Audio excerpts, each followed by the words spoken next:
Well, hello everybody. I am in need of a little caffeine jolt, so as previously discussed, I'm starting off this live with a sip of tea. Hopefully jolt me a little more awake. This is usually nap time for me, so I might have to change my regularly scheduled live stream time. Hi, if you're new here, I'm Margaret Pennard. Welcome to my channel. You're on Booktube. And it's Wednesday, so it's wrap-up time. The time of the month is the end of the month, so it's my last July Wednesday wrap-up. And I've got 4 books for you today. We're going to start with one that was just already publicized. So if you are new here, feel free to subscribe and like the stream. I'm going to welcome the folks that I see trickle in here, saying hello, like Felicia at dreamingtruth.author. Hello. Anita at AF Stewart. Hi. Cool Gamer, as usual, with the hey. Emma Bennett for the second time today because she's a rock star, a needless rock star. And Leslie at Bookskers and Purrs, second time today also. Hey guys, welcome. So what I have is, let's see, 4 books, all physical, so no ebooks, no audiobooks, and 2 from the library. But I'm going to start out with the one that's already been featured today. So if you want to know more in depth about a bakery in Paris, I just interviewed Amy K. Runyon, the author, this morning for Mighty Blaze, but I also streamed to my channel. So we talked about Paris Green. We talked about the siege of Paris by the Prussians in 1870. We talked about research rabbit holes and trips to Paris and the recipes that she put in this book from Farem. She made them a little simplified, but they're also old-timey, so they're sort of not his recipes and not what you can use in your kitchen, but they were very well in service of the story. The story is a dual timeline, 1870s, 1940s, 2 women in the same family and how their struggles sort of mirror each other to find their niche in life and, fight through to the end. So I really liked this story, A Bakery in Paris. I mean, obviously, made for me. I am definitely in the market for this and had a lovely time interviewing Amy. So that was fabulous, and I was very excited to be an interviewer on A Mighty Blaze. It was my first time for them, and instead of this channel, it feels like moving from the little leagues to the big leagues. So that was kind of fun. I made myself an extra special cheat sheet. I texted Hank last night asking if I was doing the right number of questions. I was a little nervous. So, if you go and think I did a good job, feel free to drop a comment and let me know. So yeah, some more in-depth. Check it out. Dreaming Truth. I like the cover. Yeah, Paris Green. And we talked about that in the interview. It's kind of its own color, which is pretty neat. Okay, so continuing with the historical fiction, which is my jam, as you know, I read my mystery fix, historical mystery. It's called A Sorrowful Sanctuary by Iona Wishaw. And this is a Pacific Northwest author who writes about the Pacific Northwest. Lane Winslow, this is the 5th in the series, is an ex-spy British who is now living in BC, Canada, like by a lake in the country somewhere. And there's an arc to the overall series, which is really nice. And there's also very satisfying action and historical bits in each book, which is also very nice. So I would say I really like this one. I do like the Lane Winslow mysteries. I would say that they're for the same crowd that loves Maisie Dobbs. You know I'm a Maisie Dobbs fangirl. Lane Winslow, the detective in the books, is also someone who's been through the war, also someone who has like PTSD, and they're trying to make their way on their own as an independent woman. But they have a very different approach to their peers to life and achievement and satisfaction with their life. And that is what appeals to me a lot. Where I would say there is a difference is that Lane Winslow mysteries sort of stop short of the intimacy and like extra depth that Maisie Dobbs goes into with her communing and meditation and sort of supernatural, and instead opts for a little kind of sideline into Phryne Fisher feel with the like wry and sort of comedic timing. There were several times in this book where they showed the men's reaction to the female heroine as being like, whoo, and like wiping their brow because she's so hot. And I was kind of like, do we need that? So like that is more of the wry comedic tint that you would get from the other type of book. So that is sort of the balance. And I still really enjoyed the story, and definitely a lot of people who overlap tastes with me would also really enjoy these. So I especially love the fact that she brings in historical things that are regional. So just like I like to highlight location specific sort of forgotten histories, British Columbia, Canada, war refugees during World War II, and resettlement, and tensions with the communities. And gosh, can't think how that could relate to things now. But you know, historical fiction always does that. And yeah, this was about Czech refugees, I think in Sudetenland, who got out just before it was invaded by the Nazis. And then because they spoke German, were painted with a broad black brush. I don't know, painted with a broad brush to be enemy aliens, kind of like we did to the Japanese Americans here in the US, but Germans in Canada when they were refugees fleeing the Nazis. So it was like this whole mix-up thing, and politically maneuvered in a certain way as well. So very, very well plotted in terms of community tension, which is great. So there we go. If you are interested in the historical fictions that I'm recommending today, I've got links, affiliate links to buy through bookshop.org because they're great. They're a small independent bookshop online, but have access to all of Ingram's catalog. So check them out. All right. I'm going to move on to the nonfiction next, which also gets its own recommendation. So the nonfiction, on Sunday, we did coordinated attacks, or I should say simultaneous release, which is a phrase that N.K. Williams just used. And it sounds kind of naughty to me, but we'll use it for marketing purposes only. So You Must Market Your Book by Honoré Quarter is a very small volume about marketing books. And there were 4 of us. We did coordinated video releases at noon for me on Sunday. And you can check out the video if you're interested in knowing more about book marketing and what I have gotten from this book. The biggest takeaway for me is basically like a shot in the arm for my book marketing. There's still shady alleys I don't want to go down that I'm like, I've been scarred, I've been burned before, and I don't want to go down them again, even though you're supposed to. But reading this has given me courage to plan things, which you'll see in a moment, and set a time to evaluate them and adapt. I think that was what was missing before. So like I would put all this effort into something and not have it reach my expectations, and then abandon it and not really take away the good learning from it. And of course, now after 10 years in publishing, like everything's changed. So,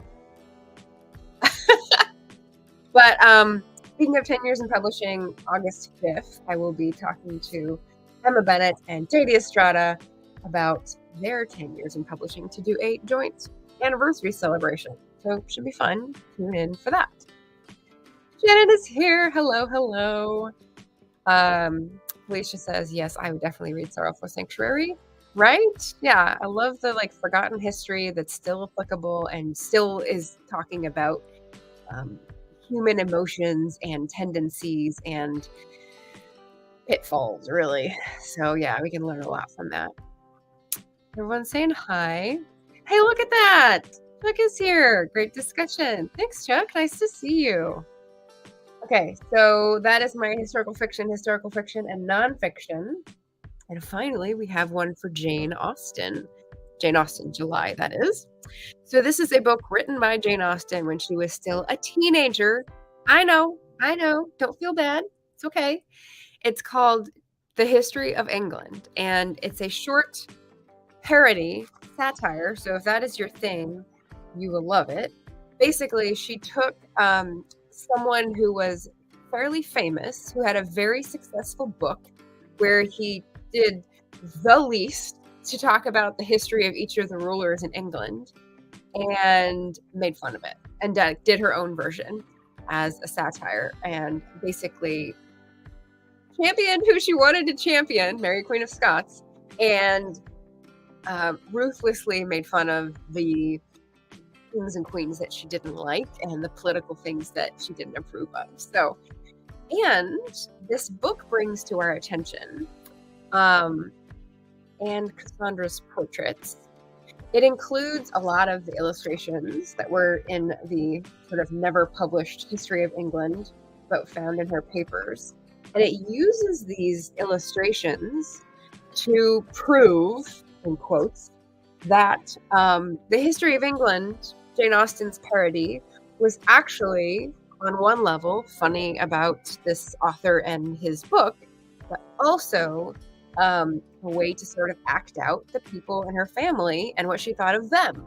So she made Elizabeth a very unsympathetic figure, and Cassandra also made the portrait of Elizabeth very unsympathetic. Let me see if I can find it here. And that is supposed to be her mother. So apparently Jane Austen and her mother... Oh, there we go. The backwards is throwing me for a loop. Yeah. Tempestuous relationship, kind of like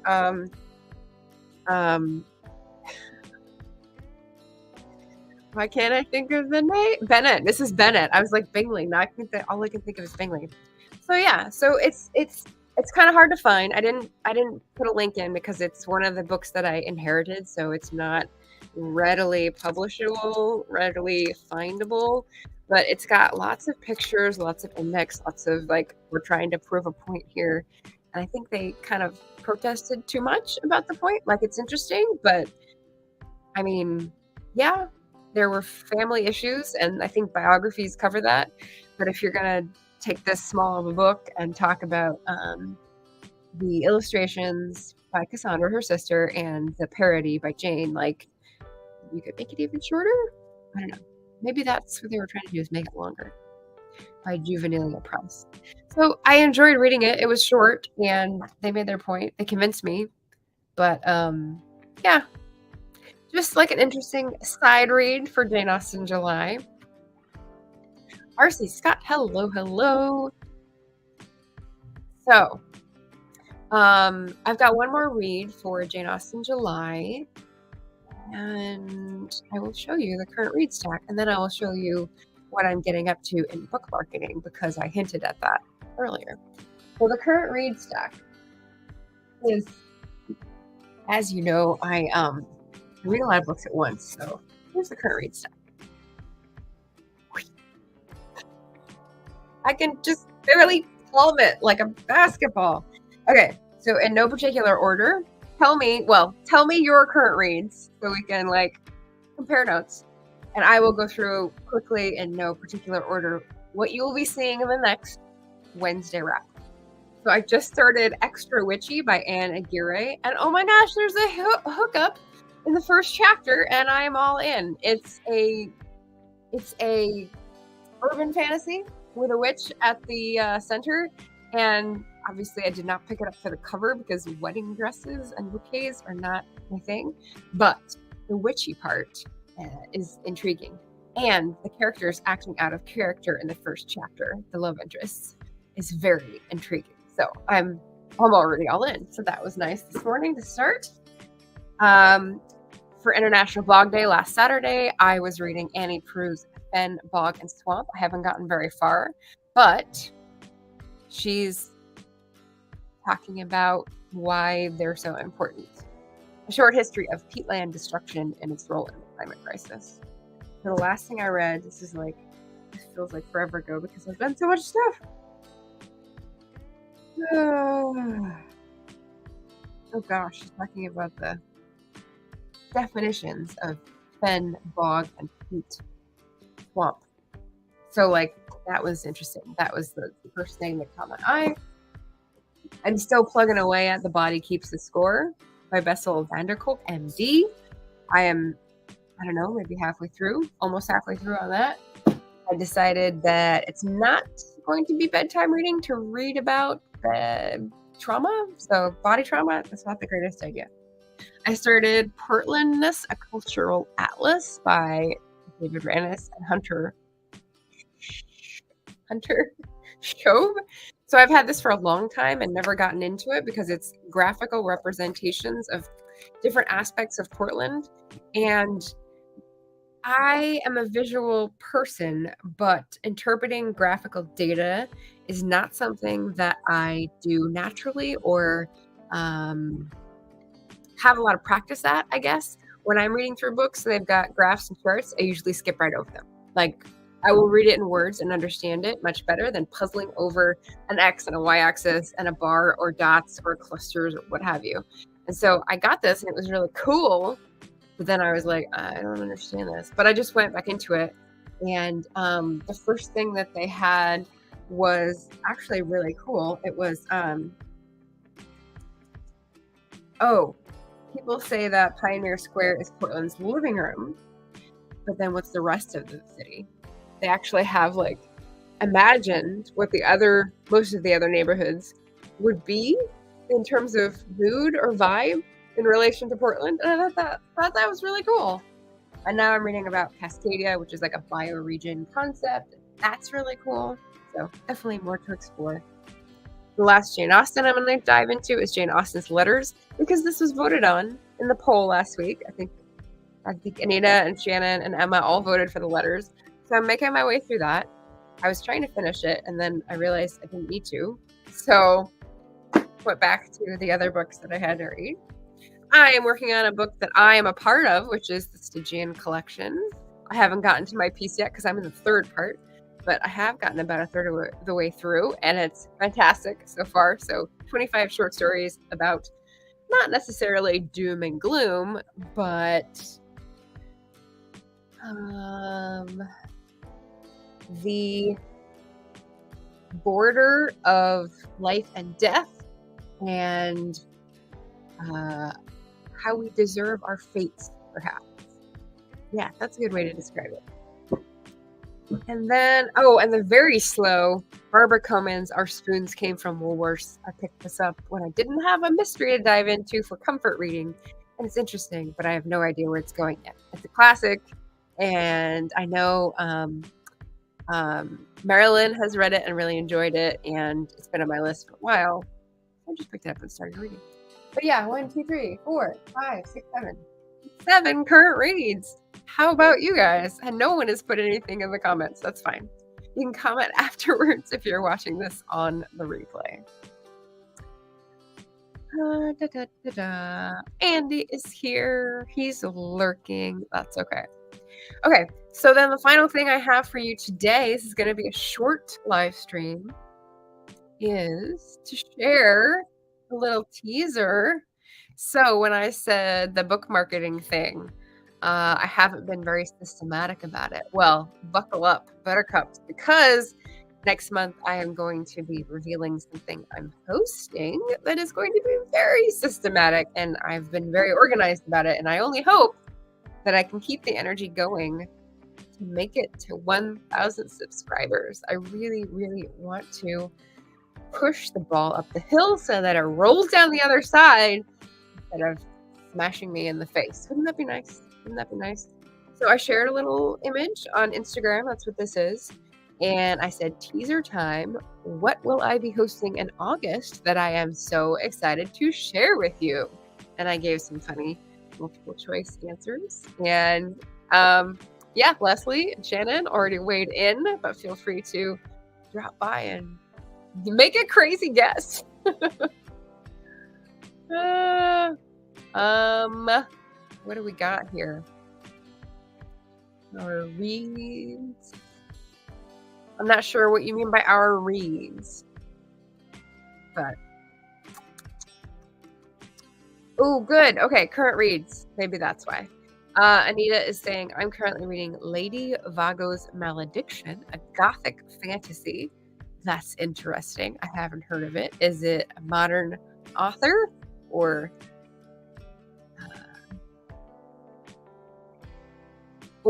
from the time period? You know, could be. Oh, Shannon says, I'm reading Mother of Death and Dawn, the third book in the War of Lost Hearts by Carissa Broadbent. That name sounds familiar. I wonder if you have recommended her to me before. Sounds good. Andy says, I've just been given a list of authors to read up on. All right. Sounds good. Got it. Current reads. Yeah. Thank you all for sharing. Oh, it was Emma? Oh, okay. Given a list of authors to read up on. Well, she's providing you a service for free, Andy. So there you go. That's my 4 books for today and my 7 books. We'll see what comes out next Wednesday for the next wrap up. But follow me on Insta if you want to find out what the teaser is, because I have 2 more stages before I reveal. And yeah, the show will be here on YouTube, so you'll get it eventually. But if you can't stand the suspense, you can go follow me on Instagram. Oh, okay. Nita says it is a modern author, and it's a pair of authors, actually. Very cool. And Emma's reading Sense and Sensibility for Jane Austen July. A good reread. Okay, so Carissa Broadbent, sounds like that's a YouTube channel name, Broadbent writer. Okay, nice. Well done, everybody. I'm glad to hear that you're reading. Yay! All right. Well, check out the other videos that included in more depth the books that I covered today, and I will see you again soon. Somewhere. Happy reading. Take care of yourselves, and I will see you again soon. Bye.